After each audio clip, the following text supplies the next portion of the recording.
Bien, chers collègues, nous allons ouvrir notre réunion qui, comme à l'habitude, se déroule en public. L'ordre du jour d'aujourd'hui appelle l'examen du rapport d'information qui est confié à Bernard de Flessel et à Nicole Lepay, qui sont donc tous les deux co-rapporteurs sur la diplomatie climatique. À l'occasion de la mission de notre commission des affaires étrangères auprès de l'Assemblée générale des Nations unies, il y a une dizaine de jours, le secrétaire général Antonio Guterres a ouvert l'entretien avec notre délégation en nous disant que la question la plus importante aujourd'hui à ses yeux était évidemment la lutte contre le changement climatique. Il nous a exprimé son inquiétude à l'approche de la COP24 et a estimé que la volonté politique n'était pas assez forte. D'ailleurs, toujours dans ce sens, les Nations unies organiseront en 2019 un sommet sur le changement climatique afin d'essayer de donner une nouvelle dynamique et de pousser les États à adopter des contributions nationales plus ambitieuses.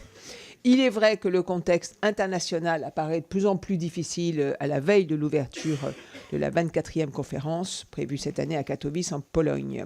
Les États-Unis ont notifié en août 2017 leur intention de se retirer de l'accord de Paris. Donald Trump réitère ses doutes et ses critiques. Il a mené la charge il y a quelques jours contre les conclusions d'un rapport scientifique qui soulignait les conséquences négatives que devrait engendrer le changement climatique sur l'économie américaine. Votre rapport souligne à juste titre les risques que cette attitude fait peser sur la lutte contre le dérèglement climatique. Le temps nous fait défaut et joue désormais contre nous. L'adoption des règles d'application de l'accord de 2015 constitue l'un des principaux objectifs de la COP24. Nous voyons tous les jours les effets du changement climatique avec l'enchaînement de catastrophes naturelles dont je ne vais pas ici donner la liste. L'audition il y a quelques semaines dans cette commission de Pascal Canfin et de l'amiral Loïc Finaz nous a rappelé combien le réchauffement climatique entraînait pas seulement des dommages environnementaux immenses, mais également de très importantes tensions géopolitiques, des crises, des guerres et des conflits. Comme vous le précisez dans votre rapport, le temps de l'alarme est passé. Nous avons maintenant l'ensemble des éléments scientifiques, à l'image du dernier rapport spécial du GIEC, groupe d'experts intergouvernemental sur l'évolution du climat, qui a été publié le mois dernier. Il nous faut désormais entrer résolument dans le temps de l'action, c'est ce que dit votre rapport. La France a pris toute sa part dans ce combat, elle semble déterminée à continuer dans cette voie à Katowice. Vous faites vous-même un certain nombre de propositions en ce sens, et nous allons vous entendre dans une minute. Je nourris vraiment l'espoir que nous saurons entraîner dans notre sillage un nombre important de nos partenaires pour collectivement atteindre les objectifs que nous nous sommes fixés avec l'accord de Paris. Monsieur et madame les co-rapporteurs, je vous donne maintenant la parole pour une vingtaine de minutes. Je crois que c'est Bernard de Flessel qui démarre. Monsieur le co-rapporteur, allez-y. Bon, merci Madame la Présidente. Mes chers collègues, avec Nicole, nous avons non pas sillonné le monde, mais fait de la diplomatie climatique pendant près de 9 mois. Nous y avons pris évidemment beaucoup de plaisir, beaucoup de peine également, parce que vous verrez que la situation est une situation qui est quand même préoccupante, dégradée, voire difficile à tous égards. Nous avons été associés également avec l'un de nos collègues qui nous a donné un petit coup de main, qui est Jérôme Lambert, que je voulais saluer, qui n'est pas là ce matin, qui est aussi une compétence sur ce thème, puisque nous avons avec Jérôme fait de nombreux rapports sur ce sujet au titre de la Commission des affaires européennes. Je crois que ça doit être le 9e ou le 10e rapport que nous commettons de ce point de vue-là. Bon, nous avons, comme d'habitude, fait nos investigations, nous avons fait nos auditions pendant 9 mois, on a vu les climatologues, on a vu bien sûr des diplomates, des négociateurs, des journalistes, nous sommes rendus évidemment à New York aux Nations Unies pour évidemment sentir d'un peu plus près les négociations, puisque je rappelle quand même que ce sont les Nations Unies, que c'est sous l'égide des Nations Unies, bien sûr, que se passe l'organisation des COP. Et puis, nous avons également été à Washington, au Congrès américain, une nouvelle fois, où là, nous avons été reçus, c'est un peu une anecdote, par le nouveau conseiller de Trump, président, conseiller climat. Alors, il venait d'arriver, ça faisait 2 mois qu'il était en poste, et il nous a accordé 45 minutes, ce qui n'est pas neutre, ce qui n'est pas mince. On a trouvé quelqu'un d'assez effacé, qui ne défendait pas spécialement les positions du président américain, et puis qui nous a écoutés gentiment. Moi, je lui ai fait une petite remarque, une petite anecdote, en lui disant qu'il sortait de l'accord de Paris pour 2020, mais que de toute façon, comme son président tweetait tous les matins, tout pouvait changer. Il a eu un sourire un peu crispé, mais bon, on peut le comprendre également. Nous avons aussi, bien sûr, vu le département d'État, la Banque mondiale, et puis également les scientifiques de la NASA, ce qui n'est pas neutre. Alors, la 24e conférence, puisque c'est la COP 24, puisque vous savez qu'il y en a une tous les ans, et que nous en sommes à la 24 avec la COP en Pologne, à Katowice, apparaît finalement comme étant quelque part, sans trop dramatiser, mais une des dernières chances pour mettre en œuvre l'accord de Paris. Je rappelle que l'accord de Paris, c'est la COP 21, c'est 2015, et qu'aujourd'hui, après la COP 22 et 23, il nous faut graver dans le marbre finalement cet accord. Ça veut dire, d'un point de vue juridique, d'un point de vue technique, d'un point de vue politique, bien sûr, aussi, et puis d'un point de vue de la transparence, si vous voulez, des engagements des pays et des parties, comme on les appelle, à la COP. On a évidemment à vous révéler, mais ça vous le savez déjà, un peu l'état de l'Union, si j'ose dire, sur, bien sûr, les références scientifiques et sur ce que l'on peut noter aujourd'hui comme dégradation du climat, et en tout cas, à la fois du dérèglement climatique, on pourra faire le pendant, et le réchauffement climatique. On note que depuis la LR pré-industrielle, c'est-à-dire depuis grosso modo les mesures qui sont aux alentours de 1880, pré-industrielle c'est 1850, mais les mesures depuis 1880, l'augmentation de la température moyenne sur la Terre est d'environ 1 degré, avec une accélération quand même dans les dernières décennies, puisque tous les scientifiques du GIEC nous rappellent que c'est pratiquement 0,2 degrés par décennie, depuis 3 décennies, qu'on peut mesurer l'augmentation de la température. Donc si vous voulez, 1 degré ne paraît pas énorme sur un siècle.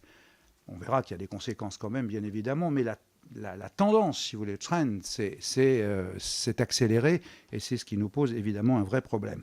Donc finalement, les scientifiques nous disent quoi? Ils nous disent, si nous restons en l'état, grosso modo, nous aurons une augmentation de température d'1,5 degré, mais pas à la fin du siècle, comme c'était l'objectif, mais entre 2030 et 2050, ce qui nous pose un tout petit problème.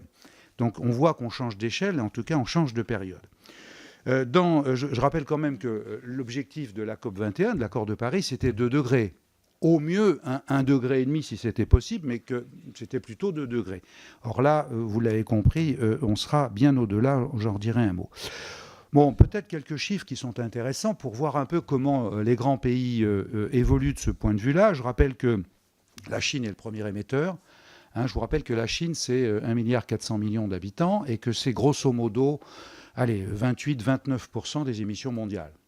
Ensuite viennent les États-Unis. Les États-Unis, c'est 320 millions d'habitants. C'est grosso modo également 14%. Ça veut dire que le bloc Chine États-Unis, c'est grosso modo 42, 43, 44% des émissions mondiales.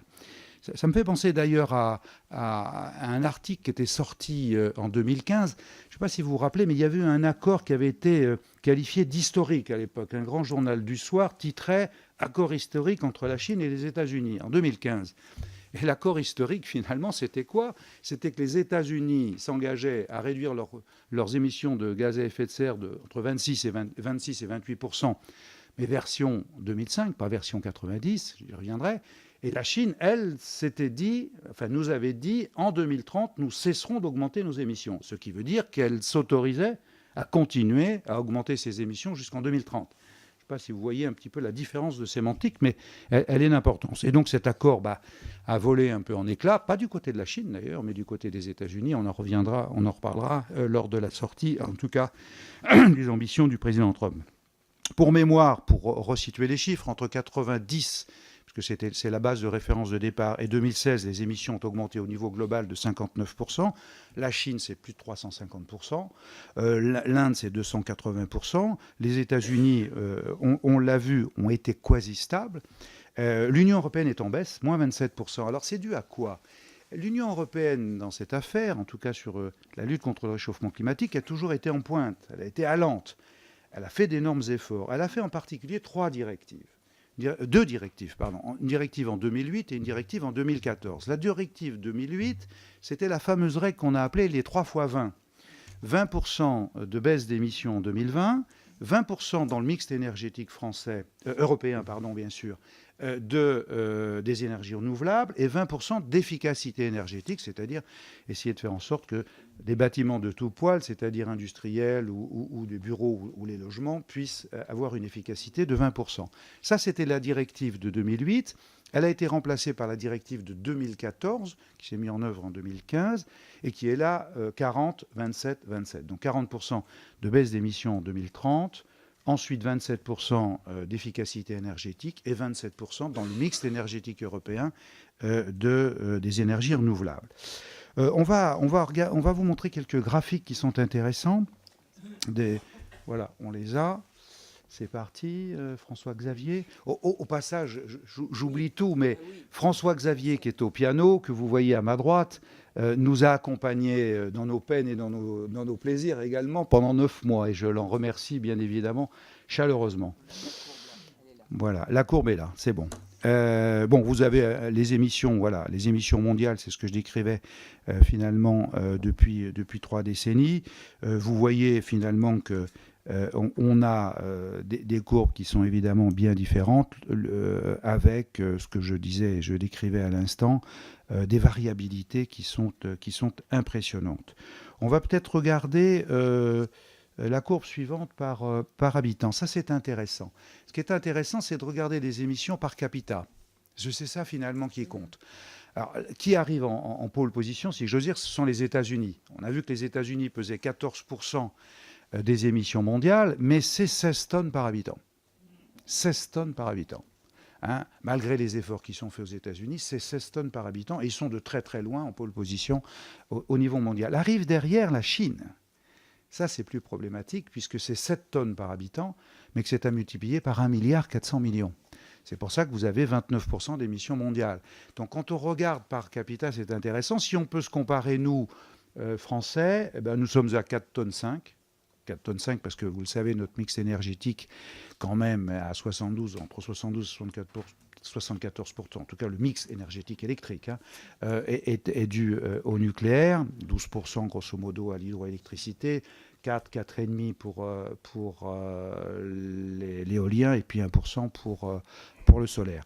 Donc je continue un peu, 4,5% pour la France, 9% pour l'Allemagne. 9 pour l'Allemagne, vous savez pourquoi. L'Allemagne a décidé de mettre fin à son programme électronucléaire et l'Allemagne a rouvert ses centrales de charbon.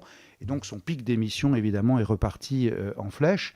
Un petit clin d'œil sur l'Inde, qui est à 2 tonnes par habitant. Vous me direz, c'est pas beaucoup, mais je vous rappelle quand même que la population indienne va dépasser celle, dans les 20 ans, celle de la Chine. Et donc nous nous retrouverons avec 1,4 milliard d'Indiens. Et que 2 tonnes aujourd'hui, c'est pas beaucoup, mais qu'il va y avoir une progression qui va être une progression très forte. J'ai le souvenir, moi, d'avoir été voir à l'époque le ministre indien de l'Environnement qui nous disait, vous nous demandez de faire des efforts, vous nous demandez de signer le protocole de Paris, mais sachez qu'on a 300 millions d'Indiens qui n'ont pas l'électricité. Donc ne nous demandez pas les mêmes efforts que les pays occidentaux qui ont bénéficié de la révolution industrielle depuis 150 ans et qui ont pollué à tout va.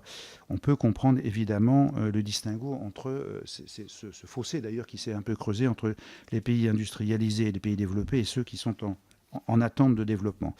Qu'est-ce que je peux vous dire sur les chiffres? Je ne vais pas vous abreuver trop de chiffres. Alors, quelle est la situation aujourd'hui?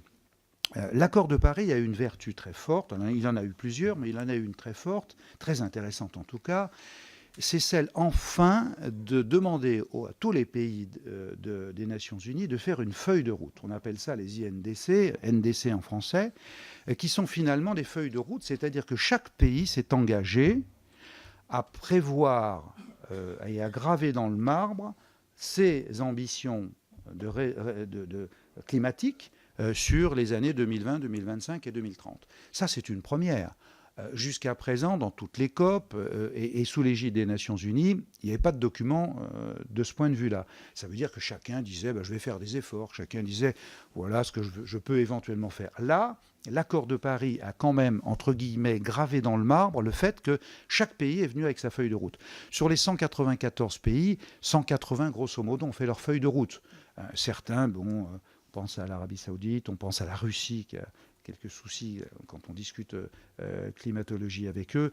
D'autres pays également n'ont pas voulu ou pu faire leur feuille de route. Mais grosso modo, si vous voulez, on a eu un accord très très fort de ce point de vue-là. Alors, ces feuilles de route, elles sont intéressantes. Quand on les collationne et qu'on les ramasse, on espère être au 1,5 degré ou 2 degrés. Aïe, aïe, aïe. Oui, mais là, un petit souci. On est évidemment sur un trend d'environ 3,5 degrés, 3 degrés et demi, ce qui nous pose un véritable problème. Parce que quand on regarde le dernier rapport du GIEC, qui est en date du 8 octobre, le rapport du GIEC est intéressant. Rappelle que le GIEC, c'est quoi? C'est le réseau mondial des climatologues et d'un peu plus que les climatologues, grosso modo 2500 scientifiques de tous les pays, et qui fait des contributions et qui ensuite fait des rapports. Les rapports sont en général tous les 5, 6 ans, 7 ans selon le cas. Et puis il y a des rapports intermédiaires. Et là, on a demandé au GIEC un rapport intermédiaire qui est sorti le 8 octobre et qui avait comme mission, si j'ose dire, de regarder les impacts d'une augmentation de 1,5 degré. Alors ça, c'est intéressant, on en redira un mot, mais vous vous rendez compte, c'est un impact à 1,5 degré, sachant que la collation de toutes les feuilles de route, de toute la collation des NDC, c'est 3,5. Hein. Donc on voyait qu'on est bien au-delà des ambitions et des objectifs, évidemment, de l'accord de Paris. Que vous dire d'autre? Vous donnez un peu une position des États-Unis. Vous savez que les États-Unis ont décidé de quitter l'accord de Paris. C'est la décision du président Trump au 1er juin 2017. Alors je vous rappelle que, évidemment, l'accord de Paris gravait un peu dans le marbre, si j'ose dire, le fait qu'on pouvait ne pas sortir tout de suite. Il fallait 3 ans, qui était le délai pour en sortir. Ce qui veut dire que les États-Unis, s'ils confirment leur position, ne pourront prendre une position affirmée, définitive, qu'en novembre 2019 pour sortir en 2020. D'ici là, il peut se passer des choses. D'ici là, on espère en fait que les États-Unis reviendront sur leur position. Je voudrais rajouter une chose, c'est que l'administration américaine est un peu différente. Tous les négociateurs climat, parce qu'ils sont toujours en poste, à la fois aux Nations Unies, mais aussi dans les COP et dans toutes les instances que l'on connaît, l'administration américaine est toujours présente. Ceux qui représentent le gouvernement américain, le gouvernement fédéral bien sûr, sont très présents et sont plutôt allants sur le sujet. C'est-à-dire qu'ils sont légèrement, si j'ose dire, déconnectés de la position du président. Et ça veut dire qu'on peut tout à fait compter sur eux. En tout cas, ils ne mettent pas des bâtons dans les roues, en particulier dans la préparation des COP, ni dans les négociations intermédiaires. Donc ça, c'est un signe qui montre qu'il y a un vrai distinguo entre l'administration, pour autant ceux qui y restent, ceux qui n'ont pas été virés manu militari, et puis bien sûr le président. Autre distinguo pour les États-Unis, j'en terminerai sur les États-Unis par là, il y a une vraie différence entre l'État fédéral et les États. Les États sont en train de se fédérer, sans mauvais jeu de mots, puisqu'il y a une association que nous avons rencontrée qui rassemble aujourd'hui 17 gouverneurs sur 51, c'est pas rien, c'est un tiers, qui ont décidé de soutenir l'accord de Paris et de dire nous ne suivons pas le président des États-Unis, nous sommes à part, et se sont fédérés ces 17 États avec en particulier des grandes villes. Donc ils sont à la tête finalement d'une association qui pèse environ 40 grandes collectivités, dont 17 États et des grandes villes, une vingtaine de grandes villes, pour dire non mais l'État fédéral ne va pas bien, nous voulons rester dans l'accord de Paris et nous voulons continuer à faire des efforts sur la lutte contre le réchauffement climatique. Voilà ce que je voulais vous dire. Oui, voilà. Dernière chose peut-être avant de passer bien sûr la parole à Nicole. Il faudrait faire attention quand même à un effet domino. Le retrait des États-Unis pourrait entraîner, ce n'est pas le cas pour l'instant, il n'y a pas de signe trop avant-coureur, mais il faut faire attention, pourrait entraîner par exemple d'autres États. Je pense par exemple à l'Australie, qui a toujours été un peu rétive sur ce sujet-là. Il peut y en avoir d'autres.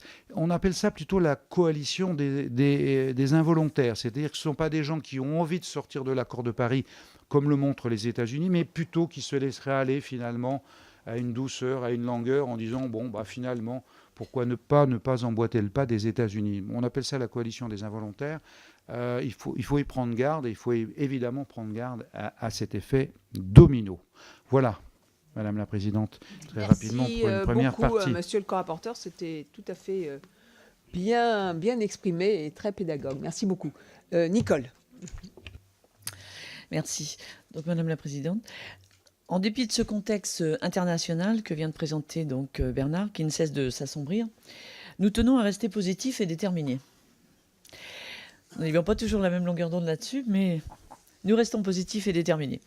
Nous remarquons d'ailleurs que la prise de conscience est de plus en plus diffuse au sein de la population. L'enchaînement des catastrophes, les canicules, les incendies, les inondations, les tempêtes, nous alertent. D'ailleurs, avant, on parlait souvent de la météo. Aujourd'hui, chacun a pris conscience de la notion du climat. Donc c'est quelque chose qui est intégré par tous les citoyens. Comme le déclarait le climatologue Jean Jouzel en 2003, la vraie prise de conscience se produira quand le réchauffement climatique aura des répercussions directes sur la vie de tous les jours. Nous y sommes désormais. Après le temps de l'alerte, doit maintenant venir le temps de l'action. Comme le montre l'infographie suivante, la moitié de la population pourrait être soumise à une multiplication des dangers climatiques extrêmes si nos émissions de gaz à effet de serre se poursuivent au rythme actuel. Donc vous voyez le tableau qu'on a affiché. La zone rouge est quand même assez pertinente. Ainsi, la COP24 à Katowice représente le rendez-vous international sur les questions climatiques le plus important depuis la COP21. C'est à cette occasion que les États signataires doivent s'entendre pour permettre à l'accord de Paris de devenir pleinement opérationnel. Le succès de la COP24 reposera à nos yeux sur les principaux résultats suivants. Donc on l'avait travaillé ensemble. Donc l'adoption des règles d'application de l'accord de Paris. Il est primordial que les parties adoptent un paquet de règles robustes qui rendront l'accord pleinement et immédiatement opérationnel. Les parties semblent déterminées à y parvenir, comme nous le laissent penser les résultats des réunions préparatoires, celles de Bonn et celles de Bangkok, ainsi que les réunions de la pré-COP de Cracovie. En deux, les résultats du dialogue Talanoa, qui, au travers d'un échange de bonnes pratiques réunissant les États de la société civile, doit jeter les bases d'une révision à la hausse des contributions déterminées au niveau national d'ici 2020, en vue d'atteindre les objectifs de l'accord de Paris. En trois, les progrès en matière de financement climat pour permettre concrètement aux plus vulnérables de s'adapter ou d'atténuer les effets du dérèglement climatique. Alors la présidence polonaise de la COP24 s'est organisée assez tardivement, c'est vrai, mais s'est dotée en la personne de Michał Kurtyka d'un président compétent. Elle paraît désormais pleinement mobilisée. Comme nous l'avons régulièrement souligné au cours de nos travaux avec Bernard, nous tenons à rappeler l'importance capitale que doit jouer la présidence de la COP au cours de ces négociations climatiques. La France avait su le faire en 2015. Nous espérons que la Pologne sera, à son tour, se montrer à la hauteur dans les semaines qui viennent. C'est un rôle particulièrement difficile, notamment dans les moments où les négociations doivent affronter les turbulences. La Pologne est soucieuse de ne pas brusquer la population vis-à-vis de la transition énergétique, positionnement légitime mais impliquant accompagnement et pédagogie. Cependant, il serait souhaitable, voire impératif, compte tenu de l'urgence climatique, que la présidence polonaise fasse preuve d'une mobilisation renforcée en faveur du rehaussement des ambitions climatiques. Il nous faut donc créer les conditions politiques, à l'issue de la COP24, qui nous permettront en 2019-2020 de renforcer nos contributions nationales déterminées. La tenue d'événements en parallèle des COP, à l'image des sommets de One Planet Summit, j'ai assisté donc à celui de 2017, apparaît à nos yeux comme une très bonne chose. Ces moments particuliers constituent autant d'occasions pour les États de se mobiliser, de parler de l'action et éventuellement d'annoncer de nouvelles ambitions. Nous regrettons que l'Union européenne ait fait le choix, malgré les efforts de la France, de ne pas annoncer, dès la COP24, la révision à la hausse de ses ambitions. Nous nous alarmons que l'Union européenne, qui s'était toujours montrée à la pointe du combat climatique, ne baisse à présent la garde. Il a été cependant acté que l'Union européenne étudiera l'éventualité d'une révision à la hausse de sa contribution en 2019, conjointement avec l'adoption de sa stratégie de long terme. Nous espérons qu'elle saura alors se montrer à la hauteur des enjeux. Par ailleurs, il est très important de garder à l'esprit qu'en l'état, la prochaine conférence climat devrait se dérouler au Brésil. Comme l'indiquait Bernard, l'élection de Jair Bolsonaro à la présidence du pays n'est pas sans susciter de fortes inquiétudes, compte tenu de l'adversion que le nouveau président brésilien a pu exprimer au cours de la campagne électorale à l'encontre de l'accord de Paris.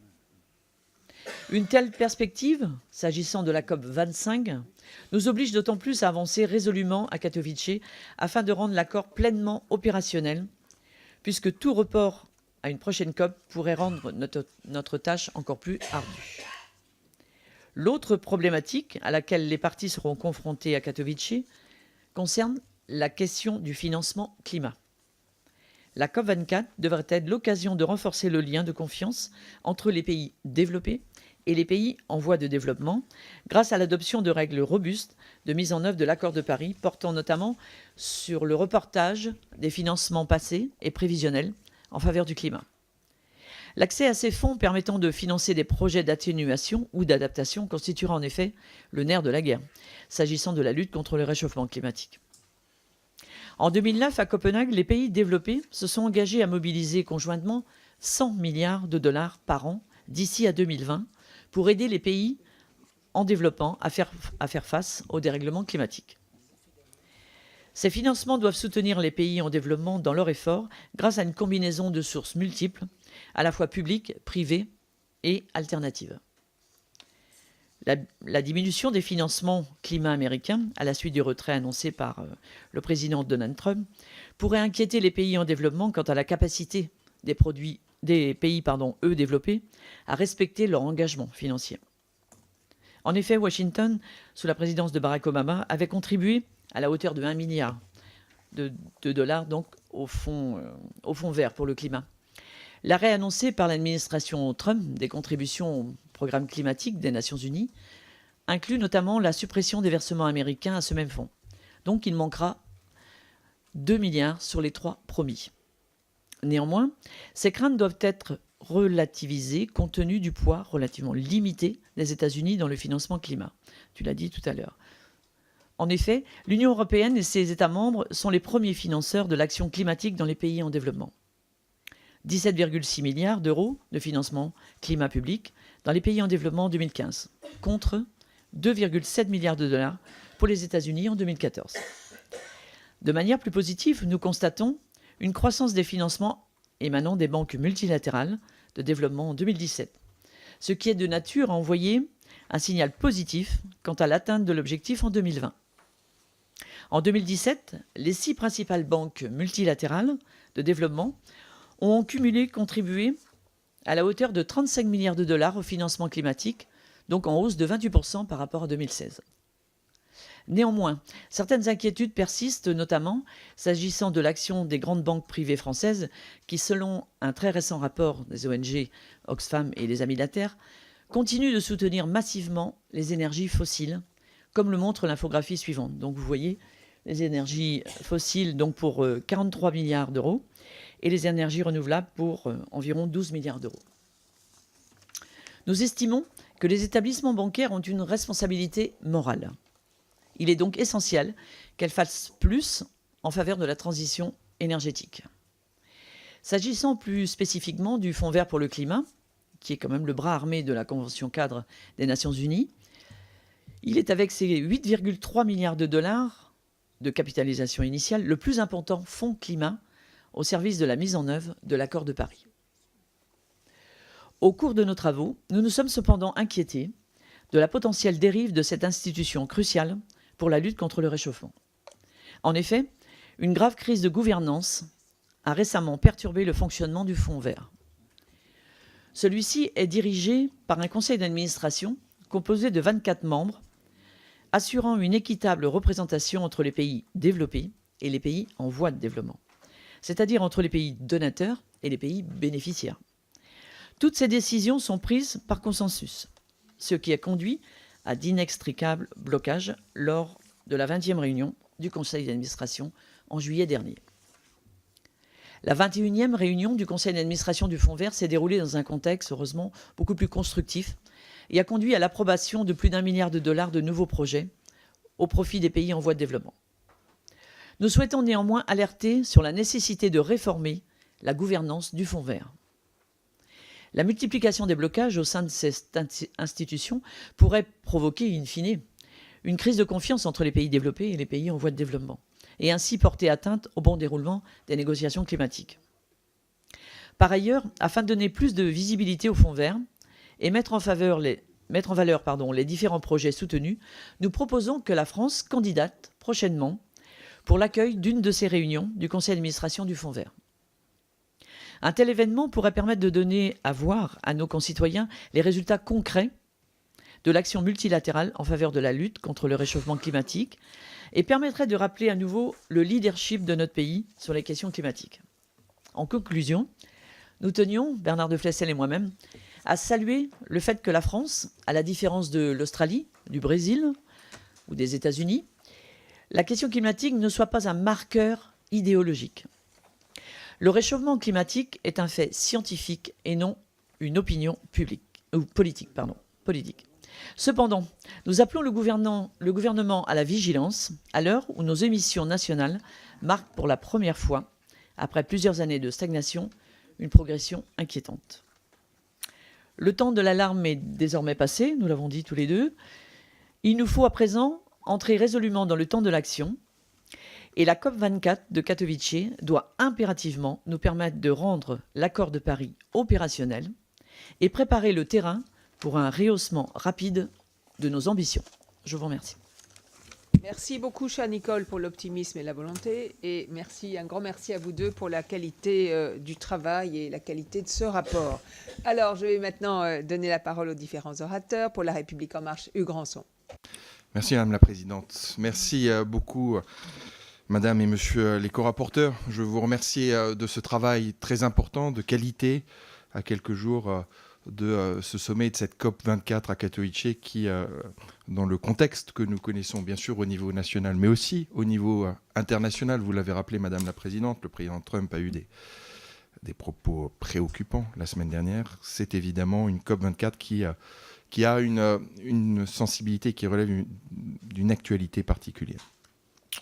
L'urgence climatique, c'est aujourd'hui un fait, vous l'avez rappelé, nous avons la conviction que la question de la transition écologique est intimement liée à la question de la transition solidaire. Monsieur le député, ce n'est pas pour vous couper, mais simplement vous n'êtes pas à l'écran en prenant ce micro-là. Donc peut-être vous préférez juste la voix, mais c'est pas mal qu'on vous voit aussi. Je croyais que la voix vous suffisait, Madame la Présidente, mais si vous voulez en plus l'image... Ouais, et vos nombreux adorateurs devant les télévisions ne peuvent pas vous voir, c'est ça la question. Je salue tous ceux qui sont actuellement pendus à mes propos. Merci Madame la Présidente de cette précision. Nous avons donc à travailler sur la question de l'écologie solidaire et le Président de la République l'a rappelé hier. La France est depuis longtemps en première ligne sur ces sujets. Jacques Chirac en 2002 avec la Maison Brûle, Nicolas Sarkozy sans aucun doute aussi avec le Grenelle de l'environnement, François Hollande avec l'accord de Paris. Je crois que c'est une question qui justement fait l'honneur de toutes les majorités et de tous ceux qui ont l'honneur de gouverner le pays que de pouvoir justement défendre une opinion et une position de la France. Il est évidemment impératif que des engagements ambitieux soient pris à l'occasion de cette COP24, vous l'avez rappelé, si nous voulons limiter le réchauffement climatique. Cette urgence, elle est autant française, nous le rappelons régulièrement, près de 50 000 décès chaque année à cause de la pollution, avec des sécheresses agricoles quasi continue d'ici 2100 dans notre pays. C'est une urgence aussi mondiale avec 250 millions de personnes qui seront d'ici 2050 des réfugiés climatiques. Et donc sur ce sujet, que ce soit en France ou à l'international, le groupe de La République En Marche a une détermination pleine et entière, totale, pour agir. Sur le rapport que vous venez de nous exposer, sur les propositions et les positions que vous avez développées, j'avais deux points d'interpellation. La question, vous en avez beaucoup parlé, du financement et du Fonds vert pour le climat, avec les problèmes de gouvernance, qui sont des problèmes importants, avec des doutes qui existent, notamment par rapport à la méthode de récolte des fonds, le rôle du secteur privé ou la transparence du conseil d'administration. Ma question est donc très liée à ce que vous avez développé. Est-ce que vous pensez que le fonds est en mesure de se réformer comment évaluez-vous les chances de réforme et quelles sont les modalités de réforme que vous pourriez nous présenter aujourd'hui?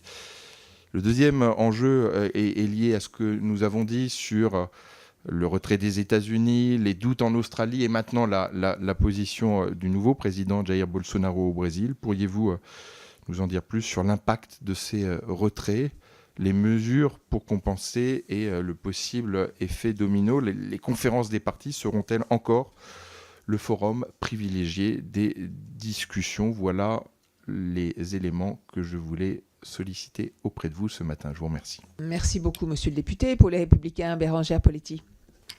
Merci.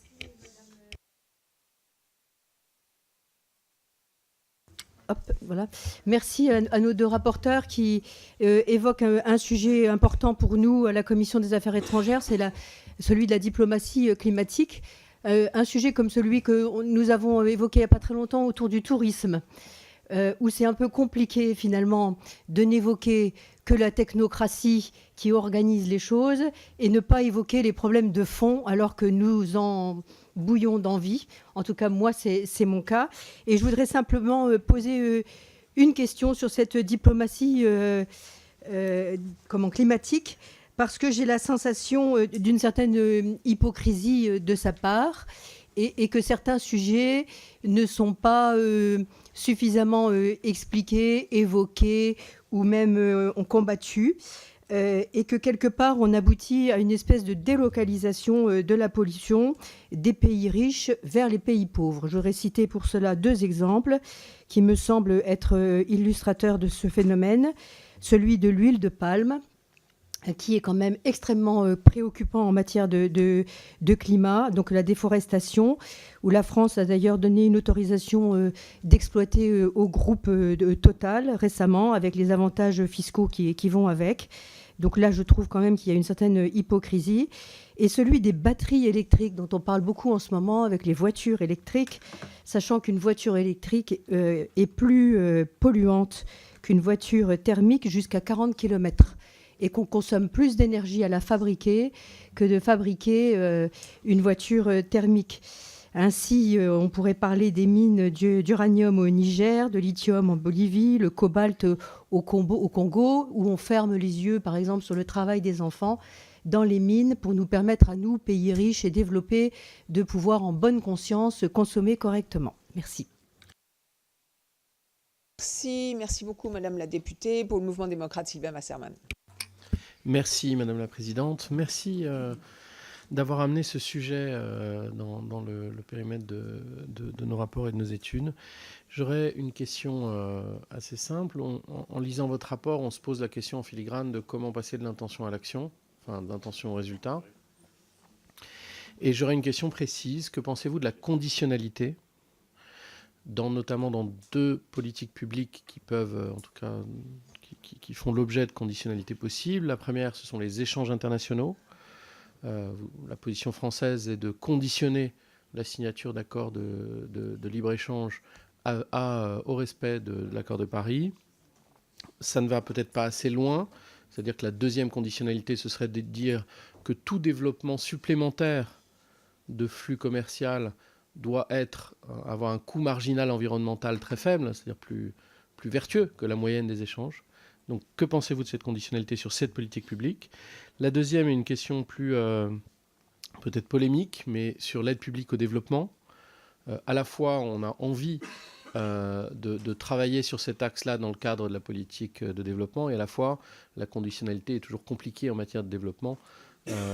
C'est vrai pour les politiques migratoires, c'est vrai pour les politiques environnementales. Donc, quel est votre avis et quelle est la place de la conditionnalité pour passer de l'intention au résultat? Merci. Merci beaucoup, monsieur le député. Pour les socialistes apparentés, Alain David. Madame la Présidente, Madame et Monsieur les rapporteurs, merci pour votre exposé et pour votre travail qui alimente notre réflexion à quelques jours de la COP 24 de Katowice et dans le contexte actuel de vifs débats sur la taxation des hydrocarbures. Je souhaiterais également relier notre discussion au sommet du G20 qui se tiendra dès cette fin de semaine à Buenos Aires On se souvient que la dernière réunion au Canada s'était soldée par un échec, puisque le président américain, dont vous évoquez les errements sur la question climatique dans votre rapport, avait retiré sa signature du communiqué final depuis son avion au retour de Charlevoix. Avons-nous des informations sur l'évocation des enjeux climatiques lors de cette réunion? Pour revenir à la COP24, vous évoquez des discussions préparatoires constructives à Bonn ou Bangkok, mais également les doutes entourant ce sommet, avec notamment le choix contestable de Katowice ou l'élargissement du front des involontaires, pour ne pas dire les inconscients climato-sceptiques, avec les États-Unis, l'Australie ou le Brésil. Je voudrais en revenir à la situation en France, où, comme vous l'écrivez, la question climatique n'est pas un marqueur idéologique et le réchauffement climatique n'est pas une opinion, mais un fait scientifique. C'est sans doute en partie vrai, mais une politique fiscale aussi injuste qu'inefficace que celle conduite depuis bientôt 18 mois pourrait à très court terme mettre à mal le consensus si les colères d'un nombre croissant de nos concitoyens ne sont pas entendues. Merci beaucoup, monsieur le député. Pour la France Insoumise, Jean-Luc Mélenchon.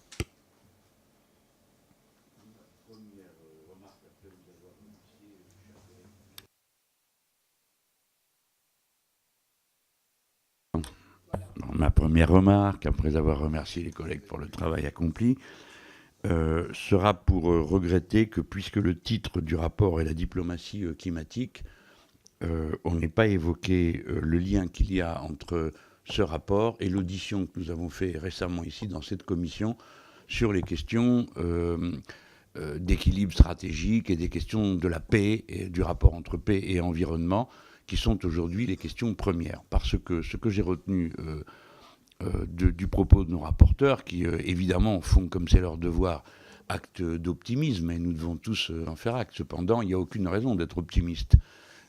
Et permettez-moi, compte tenu de mon âge, de vous rappeler que la première COP, elle date de 1992. C'est le sommet de la Terre à Rio, avec la présence du président Mitterrand, qui avait fait l'aller-retour dans la journée, avec un Concorde, ce qui montre qu'à l'époque, la façon qu'on avait de voir les choses ne correspondait pas exactement à ce qu'on était en train de faire. Mais c'était comme ça, on trouvait ça normal. Le premier rapport sur le développement durable, le mot d'ailleurs donnant lieu à une polémique en France sur est-ce que c'était durable ou soutenable, de Madame Gro Harlem Brundtland, ancienne présidente du Conseil des Pays-Bas, c'est 1987. On est en 2018 et que s'est-il passé entre-temps? Rien. Sauf un point qui a montré que l'action humaine et politique pouvait avoir un impact décisif, c'est la bataille qui a été menée contre les gaz qui provoquaient un trou dans la couche d'ozone. Et comme la réplique a été mondiale, immédiate, parce que tout le monde a compris qu'on y jouait tous notre peau et que ça allait se faire en 10 ans, la réplique a été faite et aujourd'hui, pratiquement, on peut dire que, pas le problème n'est pas réglé, mais enfin, on y est presque. Donc ça prouve, qu'on est capable de faire n'importe quoi et de laisser aller, et 2, qu'on est capable aussi de rectifier. Alors ça a une très grande importance, parce que la réponse qui a été faite sur les gaz qui provoquaient le trou dans la couche d'ozone, elle a été coordonnée, décidée sur tous les plans, et elle s'est imposée à tout le monde, y compris sur le plan économique. Ce qui m'amène à dire qu'il n'y a pas de sortie, d'après nous, possible, autre que planifiée. Si vous comptez sur des mécanismes, je m'adresse en général, pas aux rapporteurs, si l'humanité comptait sur des mécanismes spontanés comme la loi du marché et autres métaphysiques de cet ordre, il ne se produira strictement rien. Et sinon, des choses comme la politique du président Trump, qui est l'incarnation de l'idée de la loi du marché, qui va régler les problèmes, en plus de son négationnisme stupide. Vous avez eu raison de faire un point exact de la situation, parce que notre commission doit mettre les points sur les i. 180 pays sur 194 donnent une feuille de route après la COP 21. D'accord, c'est pas rien, 180 sur 194. Et quand on compile, on découvre quoi? Primo, qu'on a mis 1,5 degré de plus pour faire plaisir aux États iliens, qui, s'il n'y avait pas eu cette mention, ne pouvaient pas signer le texte, parce que 2 degrés, ça veut dire la disparition de leur pays, à cause de la montée des eaux. Donc c'est parfaitement clair, on l'a mis pour qu'ils puissent signer. Et quand on compile le résultat de tous les rapports, ça donne plus 3,5 degrés. Donc il n'y a, à l'heure à laquelle nous parlons, aucune chance, y compris si tout le monde tient ses engagements, aucune chance que le changement climatique soit enrayé et toutes les chances pour qu'il soit aggravé. À l'heure à laquelle nous parlons, c'est de cela dont nous parlons. Par conséquent, la stratégie pour les grandes nations qui en ont les moyens, comme c'est notre cas, est de savoir, évidemment qu'on doit avoir une politique de prévention, on ne va pas en disconvenir, personne n'osera dire le contraire. Mais on doit s'interroger sur les politiques de réparation et sur les politiques d'adaptation. Aussi cruel que ce soit à entendre, il faut se préparer à s'adapter. C'est d'ailleurs ce que font les échelons locaux. Car si vous regardez bien dans notre pays, il y a tout un tas d'endroits où les collectivités locales, les comités de bassin et ainsi de suite ont déjà pris des plans qui tiennent acte du fait que les sécheresses sont à répétition et qui engagent une gestion prévisionnelle des réserves d'eau.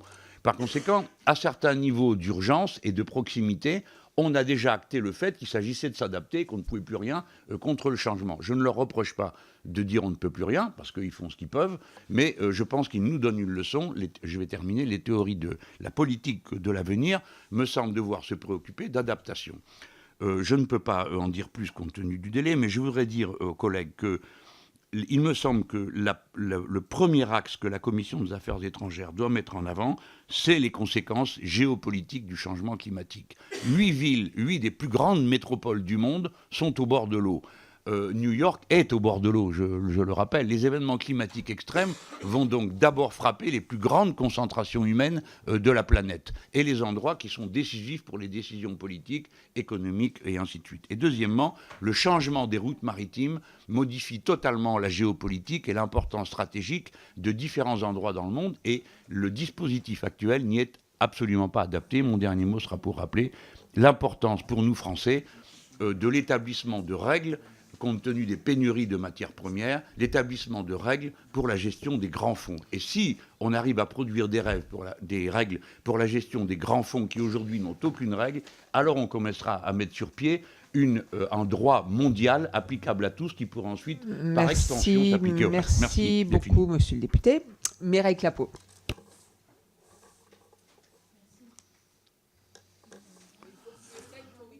Pardon. Merci Madame la Présidente et félicitations à nos rapporteurs pour leur rapport très éclairant.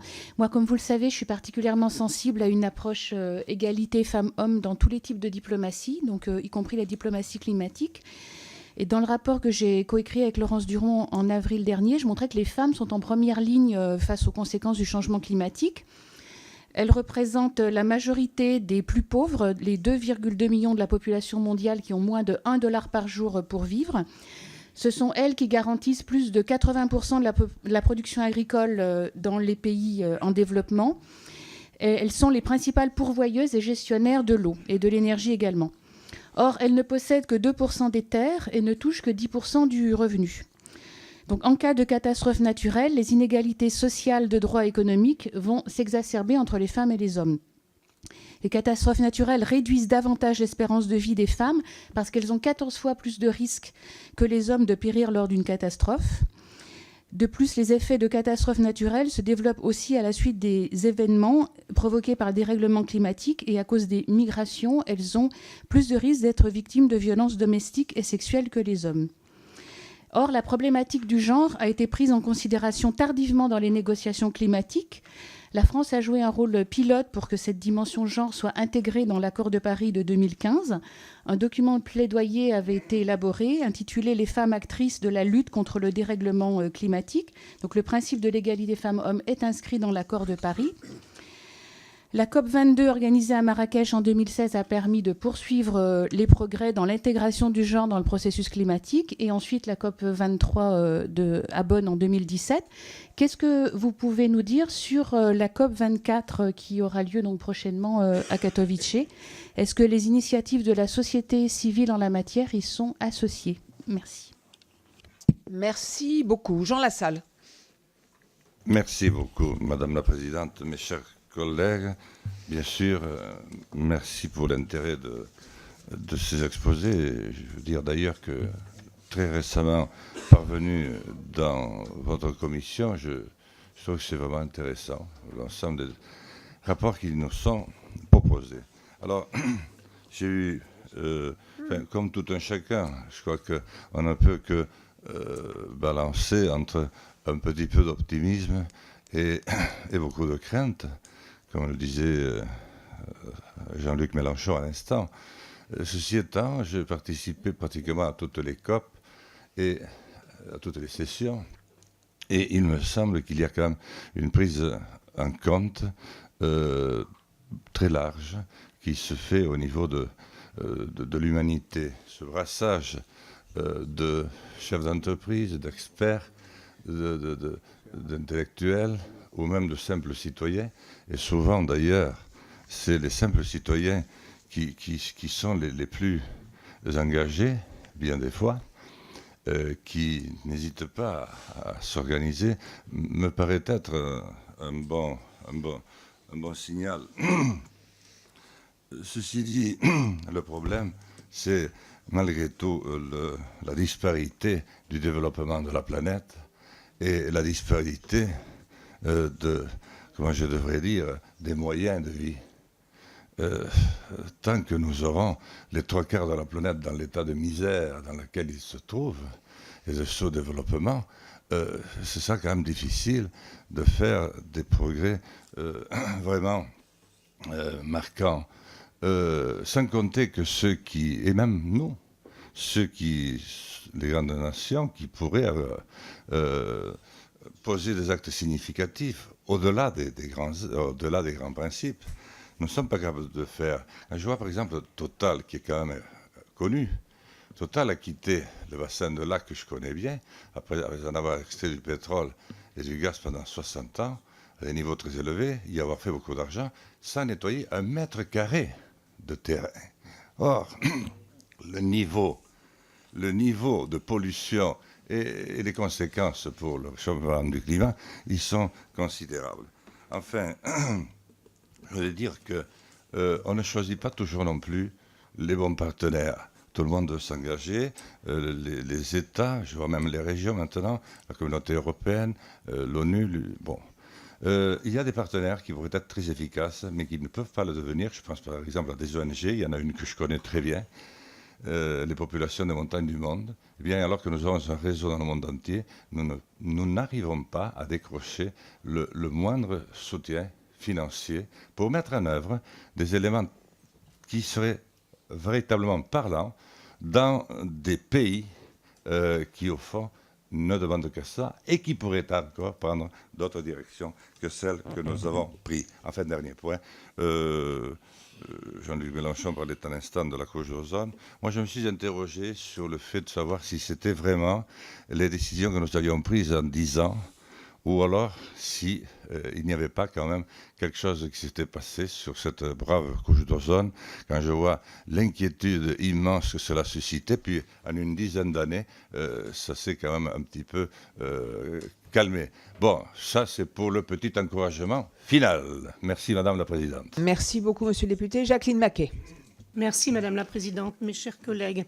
Merci pour ce rapport très éclairant. Votre rapport démontre bien à quel point le changement climatique est l'enjeu du XXIe siècle.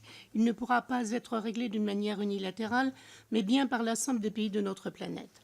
Vous pointez entre autres l'exemple frappant, la situation climatique entre l'Inde et le Bangladesh, qui laisse craindre un potentiel conflit dans les années à venir.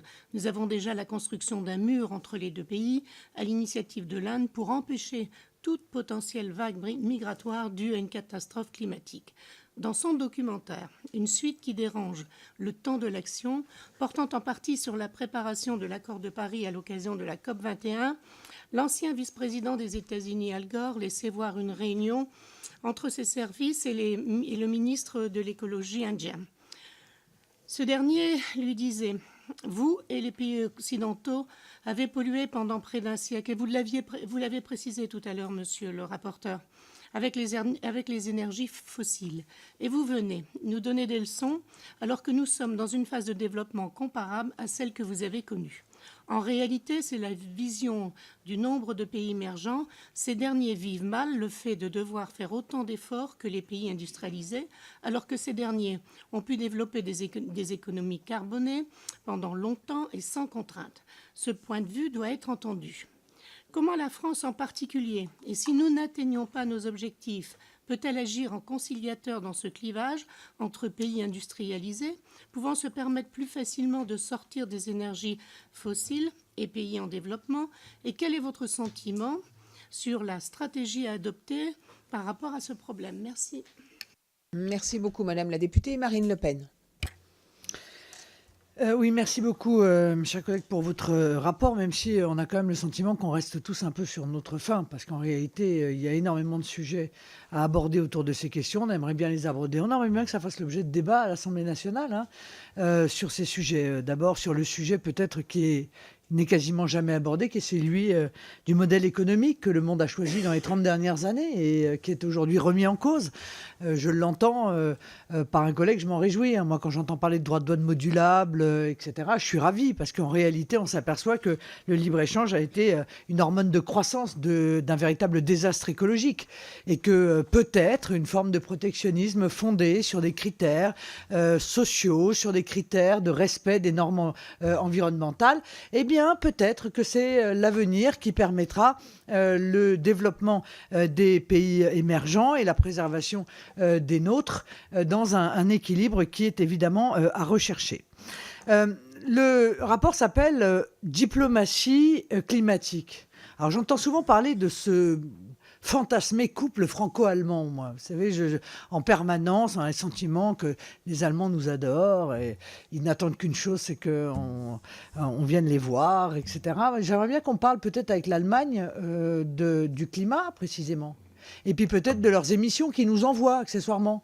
Parce que très objectivement, on est quand même les meilleurs élèves, l'air de rien, quoi qu'on en dise. On a beau culpabiliser les Français, on est des très bons élèves de l'environnement. Bon, sauf que juste à côté de nous, il y a des gens qui ont fait un autre choix, qui ont rouvert des centrales à charbon et qui nous envoient de manière massive depuis déjà certaines années une pollution atmosphérique qui participe des 48 000 morts que nous avons. Hein. Pardon, quand même. Alors, est-ce que ça rentre un petit peu dans les discussions avec l'Allemagne ou genre jamais, parce qu'il ne faut pas leur déplaire? Je pense que ça fait partie des choses dont on devrait discuter avec eux.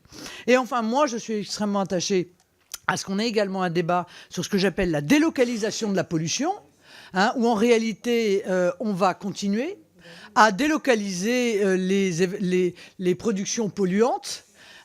C'est exactement ce qu'on est en train de faire avec le tout électrique qu'on veut nous imposer. On va entraîner des ravages environnementaux dans les pays où on va aller chercher les terres rares. Enfin, on va pas aller les chercher d'ailleurs. On va en réalité faire ça par la Chine.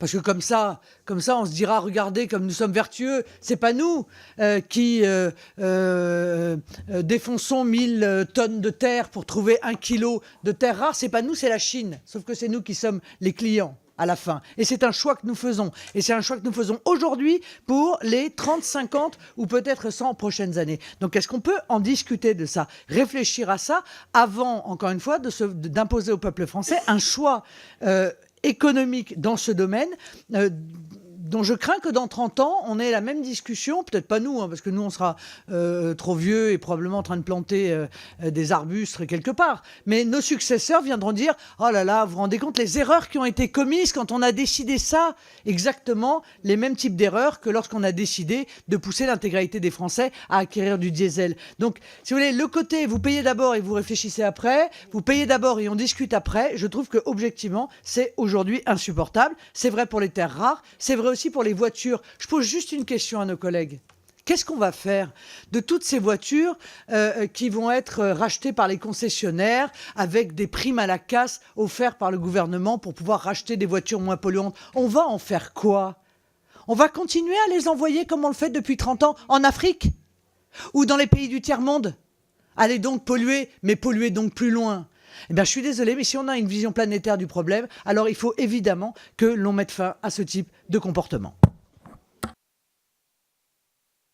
Merci beaucoup. Pierre Cabaret. Merci Madame la Présidente. Merci Nicole, merci Bernard pour ce rapport lu et apprécié. Moi, je voudrais parler de la Chine, tout simplement. Alors, je vais citer une personne, c'est l'ONG sud-africaine Earthlife Africa, qui dit « Si le gouvernement chinois veut véritablement se positionner comme le leader mondial sur le climat, il doit freiner ces entreprises étatiques qui inondent le monde de nouvelles centrales à charbon.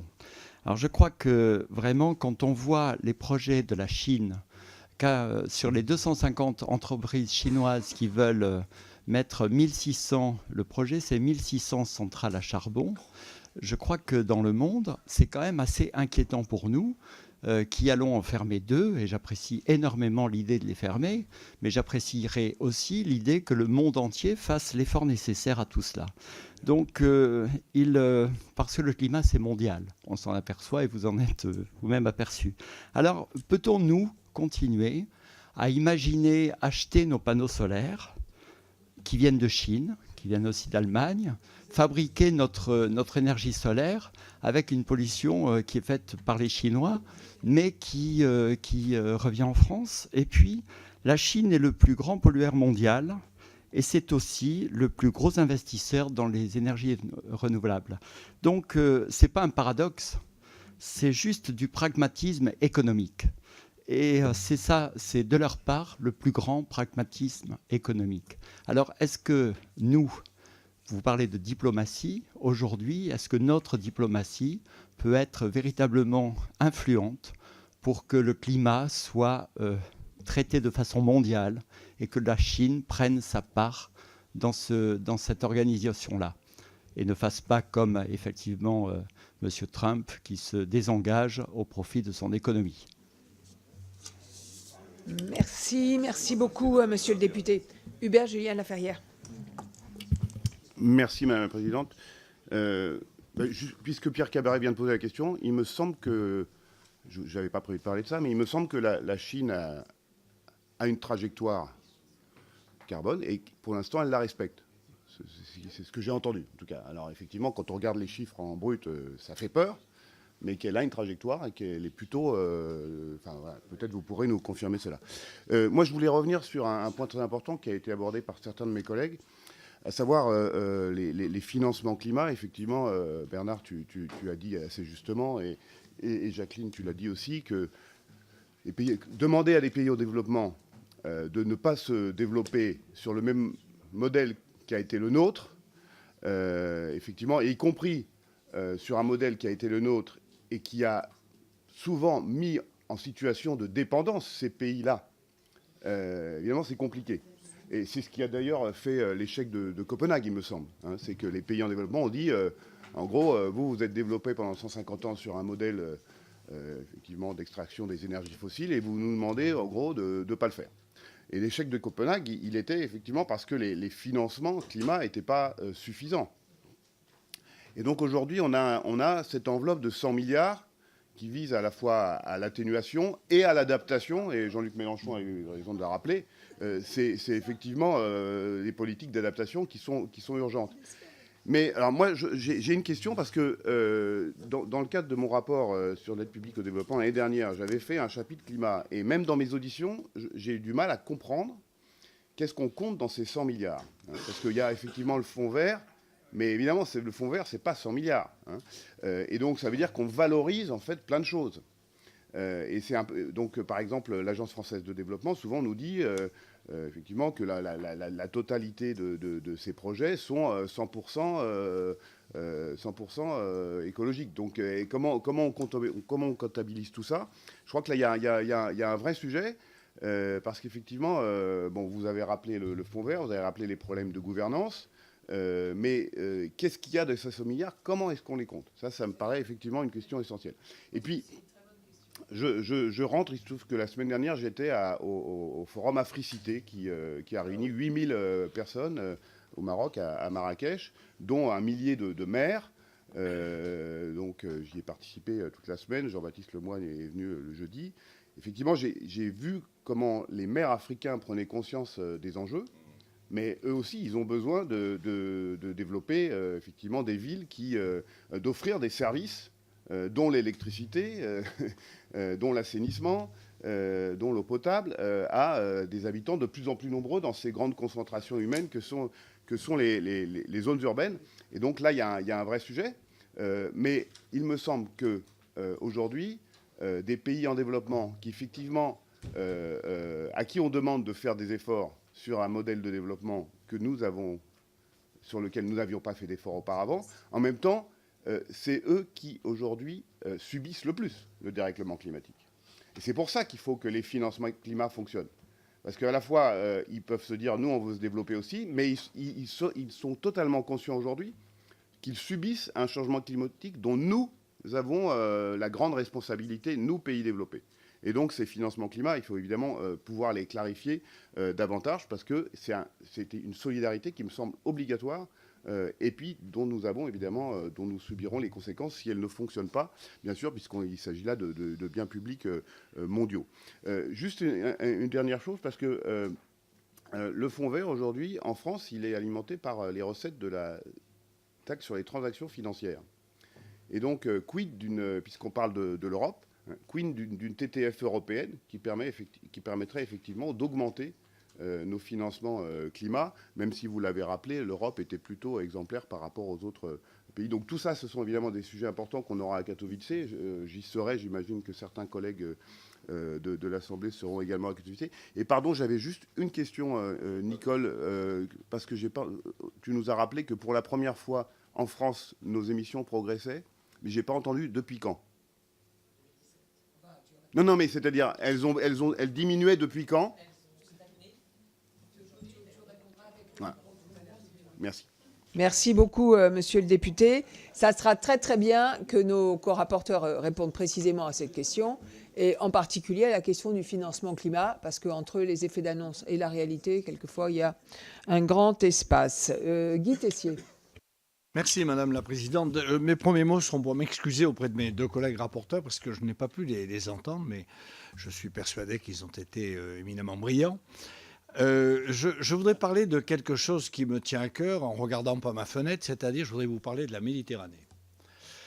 Et je trouve que cette petite mer quasi fermée souffre de pollutions multiples, sans pour autant, semble-t-il, malgré un certain nombre de déclarations, là aussi.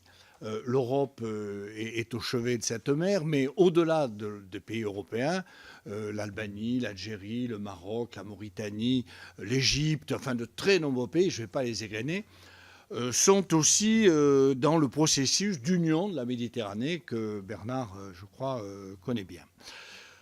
Je voudrais dire que cette mer, qui a été une mer civilisatrice, est aujourd'hui dans un état de mal très très avancé. En effet, elle contient des milliers et des milliers de particules, des milliards de particules de microplastiques invisibles, ce qui, au-delà de l'importance civilisatrice, fait aussi que tout ce qui est faune et flore est gravement menacé. Donc, je voudrais juste aussi, parce que je n'y résiste pas, on a attiré, pour des raisons économiques, pour Marseille, les bateaux de croisière à venir faire escale à Marseille.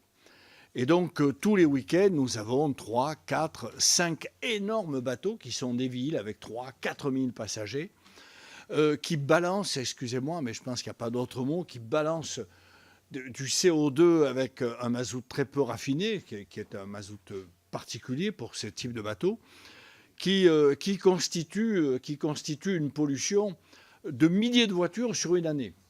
Et donc il laisse, d'ailleurs partout où il passe, bien sûr, une empreinte négative dramatique. Une seule compagnie, une petite compagnie, qui s'appelle la Méridionale, a décidé depuis maintenant 2 ans, lorsque ces bateaux sont à quai, de brancher les bateaux sur l'électricité. On a installé les prises et donc on arrête les moteurs et les bateaux ne polluent plus.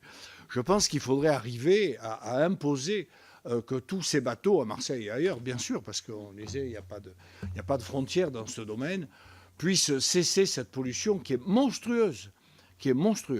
Voilà. Donc moi, ma question, si vous voulez, auprès de mes collègues, est donc de savoir la place de la dépollution du bassin méditerranéen, où j'entends ce que dit la présidente d'un groupe de travail, je crois que ça serait très intéressant, et des perspectives, si vous voulez, d'évolution de cette pollution dans les négociations internationales, notamment dans le cadre de la démocratie climatique dont nous parlons aujourd'hui.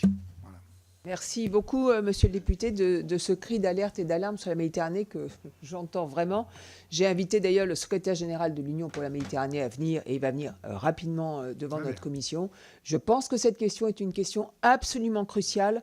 J'ajoute à ce que vous venez de dire et aux exemples que vous venez de donner que quand on connaît un certain nombre de pays, je ne vais pas les citer, de la façade méditerranéenne qui enfouissent leurs déchets dans la mer Méditerranée, ceci ajoute au descriptif que vous venez de donner. Et je crois que c'est vraiment notre responsabilité de nous y intéresser de beaucoup plus près. Éric Girardin.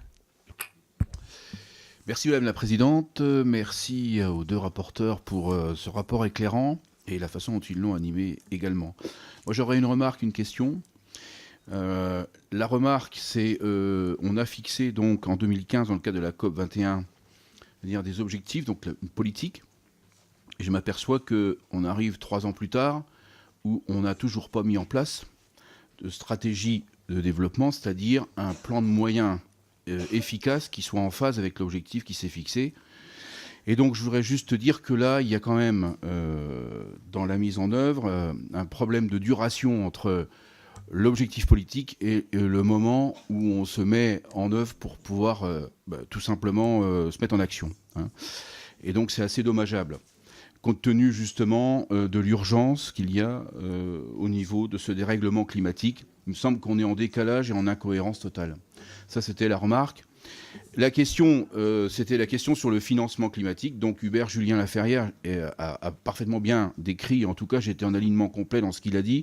Et j'aurais juste, sur ce point-là, fini, moi, en vous demandant, concrètement, aujourd'hui, sur les 100 milliards qui sont fléchés pour tout simplement obtenir des résultats et en tout cas commencer à réduire et en tout cas corriger le problématique du dérèglement climatique, combien réellement aujourd'hui avons-nous en plan de financement pour traiter ce problème? Je vous remercie.